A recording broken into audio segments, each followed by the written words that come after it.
31 মে অৰ্থাৎ যোৱাকালি এই স্থানতে বিচ্ছিন্ন হ'ল ৰঙা নদীৰ আলফা মাথাউৰি। আৰু মই বিচ্ছিন্ন অংশতে বৰ্তমান উপস্থিত আছোঁ। আৰু এই অংশত যেতিয়া বিচ্ছিন্ন হৈছিলে, বিচ্ছিন্ন হোৱাৰ পিছ মুহূৰ্ততে এই বিচ্ছিন্ন হোৱাৰ সন্মুখতে থকা কেইটামান ঘৰ নিমিষতে নাইকিয়া হৈ গৈছিলে। নিমিষতে নাইকিয়া হৈ গ'ল ঘৰকেইটা, আৰু ঘৰকেইটাত থকা যিকেইজন লোক কোনোমতে পাৰলৈ আহি তেওঁলোকৰ জীৱন বচাব পাৰিলে। আলফা মাথাউৰি নামে বিখ্যাত এই মাথাউৰিটো, যিহেতু আলফাৰ যেতিয়া সুদিন আছিল সেই দিনতে এই মাথাউৰিটো নিৰ্মাণ কৰিছিল। তাৰপিছত চৰকাৰৰ ঘৰৰ তৰফৰ পৰা মেৰামতিৰ প্ৰশ্নই নাহে, সেইকাৰণে হয়তো এই স্থানতে মাথাউৰিটো বিচ্ছিন্ন কৰিলে ৰঙা নদীয়ে। আৰু ৰঙা নদীত যি নিপুৰসৃষ্ট প্ৰবল বান, সেই বানে মই কৈ আছোঁ যে পূৰ্বৰে পৰা লখিমপুৰ জিলাৰ মধ্য অংশৰ বিস্তীৰ্ণ অঞ্চল প্লাবিত কৰিলে। আমতলাৰ এই এইখন মাজগাঁৱতে এই অংশতে বিচ্ছিন্ন কৰিছিলে মাথাউৰিটো। মই দেখুৱাই আছোঁ, ইপাৰ সিপাৰ ইতিমধ্যে যথেষ্ট বহল, প্ৰায় 500 ফুট হ'ব। 500 ফুট এটা মাথাউৰি অংশ উটুৱাই লৈ গুচি গ'ল। উটুৱাই লৈ গুচি যোৱাৰ পিছত গাঁওখনৰ পৰিৱেশ আমি ইতিপূৰ্বে দেখুৱাই আছোঁ, আৰু বৰ্তমান মই বিচ্ছিন্ন অংশত উপস্থিত আছোঁ। পুনৰ কৈছোঁ দৰ্শকসকলক, সৌ যে মই আঙুলি টুৱাই দেখুৱাইছোঁ, ঘৰটো আছিলে কাতিৰাম দাস দদাইদেউৰ ঘৰ। তাৰ কাষতে আছিলে গোবিন্দ দাসৰ ঘৰ, কাতিৰাম দাসৰ ঘৰ। আজি অৱস্থা এয়া। দুইখন সচ্ছল ঘৰে আছিলে। তেওঁলোকে কাৰো ওচৰত হাত নপতাকে ভালদৰে সচ্ছলভাৱে চলি আছিলে। কিন্তু মাথাউৰিটো বিচ্ছিন্ন হোৱাৰ পিছত ৰঙা নদীৰ বুকুত তেওঁলোকে সৰ্বস্ব এৰি এনেদৰে এতিয়া পথত আশ্ৰয় ল'বলগীয়া হৈছিলে। মোৰ লগত কাতিৰাম দাস ডাঙৰীয়াও আছে আৰু গোবিন্দ দাস ডাঙৰীয়াও আছে। মই সবিশেষ কথাখিনি পাতিবলৈ যত্ন কৰিম। বাইদেউ, দৃশ্যটো দেখিছোঁ, সেইটোৱে আপোনাৰ ঘৰ আছিলে নহয় জানো? যিটো মুহূৰ্তত ছিগিছিলে, কেনেকুৱা আছিলে পৰিৱেশটো কওকচোন। আপোনালোকে সুযোগ পাইছিলে নে, সময় পাইছিলে নে বাচিবলৈ? সুযোগ পাইছিলো মানে এইটো ঘৰটো মানে ৰাতিপুৱা 6-7টা মান সময়ত এইটো ঘৰটো মানে মাথাউৰিটো এইটো উই ঢাপলি এটা আছিলে, তাৰ পৰা উই ঢাপলি এটা আছিলে। উই ঢাপলিটোৰ পৰা মানে পানী উঠি ঘৰটো এই গোবিন্দ দাসৰ ঘৰত মানে পোনে গৈ এইটো দি পেলাই ঘৰ দুৱাৰ তেওঁ ভাঙি লৈ গ'ল। তাৰ কিনাৰতে মোৰ কাতিৰাম দাসৰ ঘৰ আছিল। মোৰতো অকণমান আঁতৰতে আছিলে, কিন্তু নদীৰ সোঁতত গৈ পেলাই মোৰহে বেছি ক্ষতি হ'ল। কি আপোনাৰ ক্ষতি হ'ল? মোৰ সমবায় দোকান এখন আছিলে, চাউল গৈছে 90 বেগ, আৰু ঘৰটো সম্পূৰ্ণ হিচাপত গৈছে। নিউজলাইভে সকলো তথ্য গম পাইছেই, তেওঁলোকে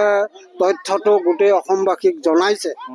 গতিকে আৰু তাৰ লগতে মোৰ গৰু এটা 90 বেগ চাউল আপোনাৰ গৈছে। এইটো সমবায় চাউল। আৰু গৰু গাই ঘৰৰ গৰু এটা গৈছে, দমৰা গৰু এটা গৈছে, আৰু ঘৰ গৈছে মোৰ 5টা। এটা দোকান ঘৰ গৈছে,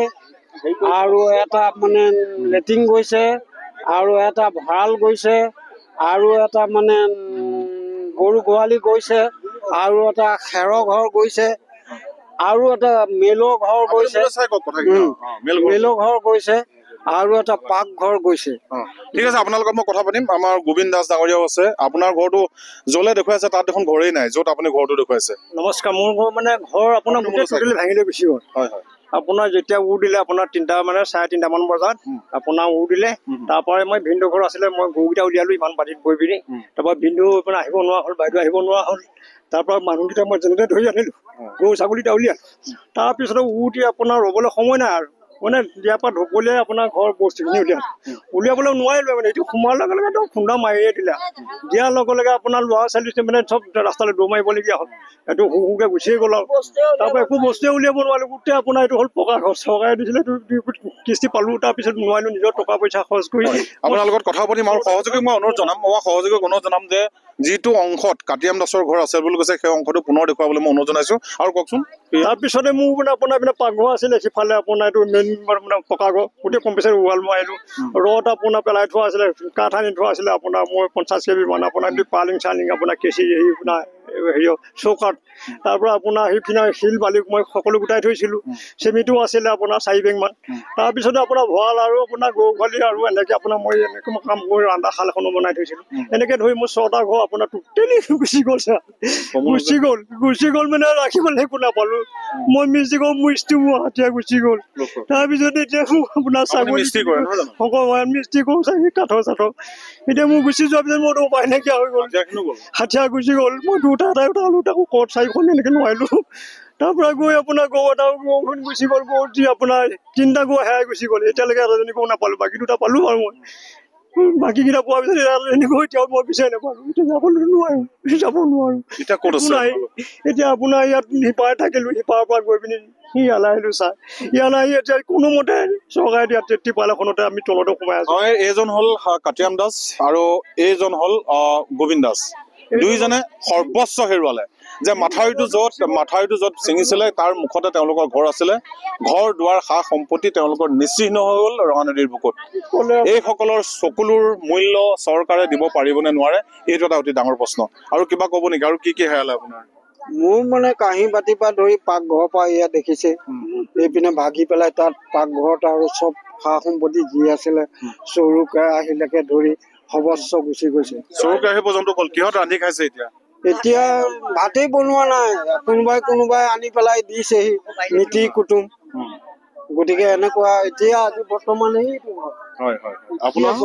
কাঁহী বাতিটো নাই তেনেকৈ যিকেইটা পালোঁ চৰু কেৰাহী এনেকৈ নিপিনে হেৰি কৰি আছোঁ তাৰ পৰা আপোনাৰ এইটো ভাইটোৰ ঘৰ গুচি গ'ল এইটো ভিনদেউজনৰ ঘৰ গুচি গ'ল গোটেই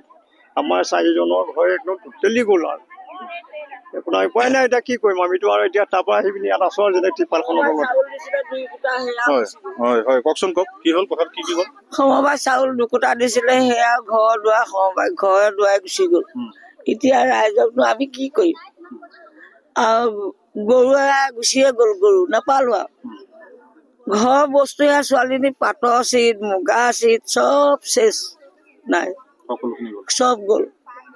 আকৌ বস্তু পিন্ধিবলৈ ছোৱালীবিলাকে কাপোৰ কানি দিছে এতিয়া ছোৱালী আৰু এটা কথা সুধো যে আপোনালোকৰ ওচৰলৈ যিমান বিপদৰ সময়ত যিসকল জনপ্ৰতিনিধি মই বিধায়কৰ কথাই সুধিব বিচাৰিছো বা স্থানীয় যিসকল এতিয়া নতুনকে জয়ী হৈছে পঞ্চায়ত নিৰ্বাচনত বা চৰকাৰৰ মানুহ যিখিনি জিলা প্ৰশাসনৰ মানুহ কোনোবা আহিছে নে নাই তেনেকৈ অহা নাই ছাৰ এইপিনে প্ৰশাসন আহিছে তাৰ পৰা কালি এজন আহিলে তাৰ পৰা আজি এজন আহিছে কালি কোন আহিছে একেবাৰে আপুনি ৰ'ব কোন আহিছে কওক অনুজ ছাৰ আহিছে তাৰ পৰা অনুজ পেগু তাৰপিছত আৰু এজন বচা গাঁৱৰ এইজন কি বুলি কয় জয়প্ৰকাশ আহিছে আহিছে আৰু তেনেকৈ লগ পোৱা নাই চাকৰি নাই যদিও আগত ইলেকশ্যন কৰিছিলে কোন আহিছিলে নামটো ক'লে জয়প্ৰকাশ আৰু অনুজ পেগু আৰু কোনোবা মানে সভানেত্ৰী এনেকে আহি কিবা এটা লখিমপুৰ জিলা DC অফিচৰ ফালৰ পৰা মানে ডিষ্ট্ৰিক্ট জিলা আয়ুক্তৰ অফিচৰ ফালৰ পৰা বা আপোনালোকৰ স্থানীয় যি চক্ৰ বিষয়া আছে তেওঁলোকৰ অফিচৰ পৰা কোনোবা অহা নাই নেকি চক্ৰ বিষয়া আহিছে কিন্তু তেনেকে আমি সুবিধাটো পোৱা নাই আপোনালোকক এনে লগ মানে কিমান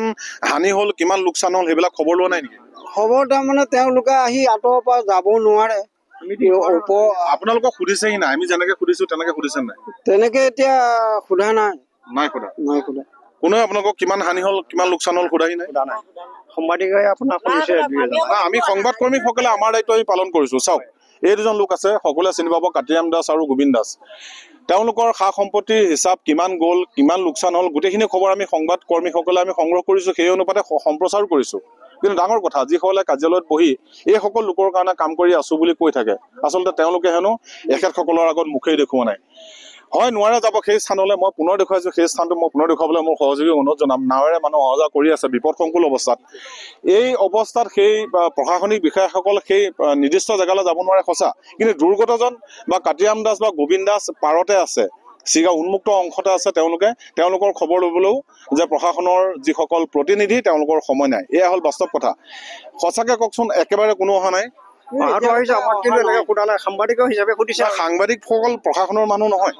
বেলেগ লখিমপুৰ ডিচি অফিচৰ ফালৰ পৰা কোনোবা আহিছে নাই সোধা নাই কোনো সোধা হয় এই দৃশ্য দেখুৱাই আছো আৰু পুনৰ কৈছো যে মই বৰ্তমান উপস্থিত আছো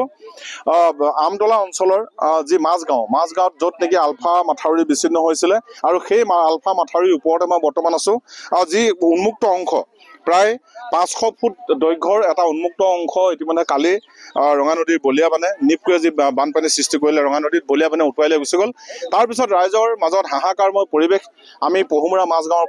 মাজগাঁৱৰ দৃশ্য দেখুৱালো আমতলাৰ দৃশ্য দেখুৱালো আচলতে ক'বলৈ গ'লে নিপকুৱে যি ভয়াৱহ বান সৃষ্টি কৰিলে ৰঙা নদীত তাৰ ফল কি সেয়া আমি জল পটপটকৈ দেখুৱাই আছো আৰু নিপকুৰ দৰে এটা কোম্পানীক অসম চৰকাৰে নাকি লগাবলৈ বা তেওঁলোকক নিয়ন্ত্ৰণ কৰিবলৈ সক্ষম হ'ব নে নহয় সেইটো এটা ডাঙৰ কথা বা কাটিৰাম দাস বা গোবিন্দ দাসে যিখিনি ইতিমধ্যে এই বয়সলৈকে ঘটি নিমিষতে শেষ কৰিলে তেওঁলোকৰ যিটো ভৰণ পোষণ দিবলৈ চৰকাৰ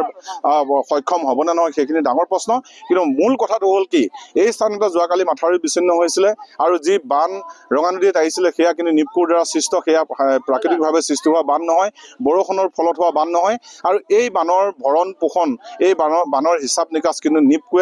নিপকুৱে এটা সময়ত দিবই লাগিব এইসকল লোকক কাৰণ ৰঙা নদী পৰীয়া এইসকল ৰাইজ এইসকল থলুৱা ৰাইজ খিলঞ্জীয়া ৰাইজ এইসকলৰ হিচাপ নিকাচ কিন্তু এটা সময়ত নিপকুৱে সমূলঞ্চে দিব লাগিব আপুনি বিচৰা বাতৰি পাব কেৱল নিউজ 18 এপত নিউজ 18 এপ ডাউনলোড কৰিবলৈ স্ক্যান কৰক এই QR কোড গুগল প্লে ষ্টৰতো পাব এই নিউজ 18 এপ